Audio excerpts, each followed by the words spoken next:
हाँ दोस्तों, सरस्वती क्लासेस में आपका हार्दिक स्वागत है। आइए चलते हैं एक नए क्वेश्चन की तरफ।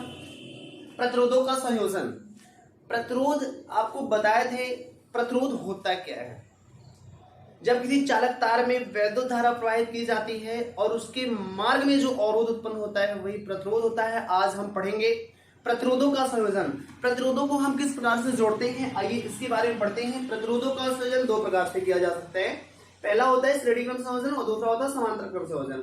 श्रेणी क्रम संयोजन क्या होता है, इसमें बहुत सारे मतलब दो प्रतिरोध हो सकते हैं, तीन प्रतिरोध हो सकते हैं, चार हो सकते हैं, पांच हो सकते हैं। इसमें हम सभी प्रतिरोधों को इस प्रकार से जोड़ते हैं कि पहले प्रतिरोध का दूसरा सिरा अगले प्रतिरोध के पहले सिरे से, मतलब हम कह सकते हैं पहले प्रतिरोध का दूसरा सिरा दूसरे प्रतिरोध के पहले सिरे से तथा दूसरे प्रतिरोध का दूसरा सिरा तीसरे प्रतिरोध के पहले सिरे से जुड़ा हो। इस प्रकार का संयोजन श्रेणी क्रम संयोजन कहलाता है। और श्रेणी क्रम संयोजन में हमेशा एक बहुविकल्पी क्वेश्चन आता है कि श्रेणी क्रम संयोजन में क्या समान होता है। तो श्रेणी क्रम संयोजन में हमारा धारा समान होता है और विभवांतर अलग अलग होता है। तो इसमें देखते हैं परिभाषा प्रतिरोधों का संयोजन।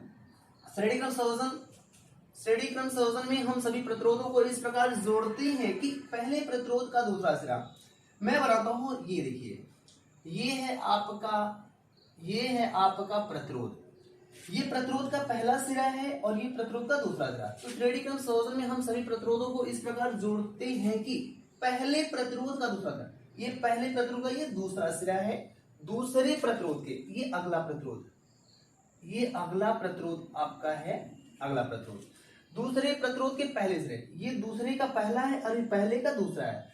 तो मतलब ये जुड़ा हो इस तरह का, मतलब पहले प्रतिरोध का दूसरा सिरा, ये दूसरा सिरा इसके लिए है और आपका इसके लिए यह पहला होगा और इसके लिए क्या होगा, दूसरा।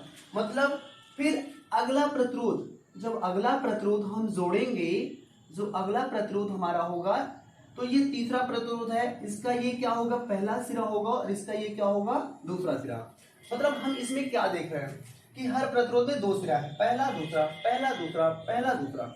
मतलब हर प्रतिरोध में क्या है, पहला और दूसरा सिरा है, पहला और दूसरा सिरा है।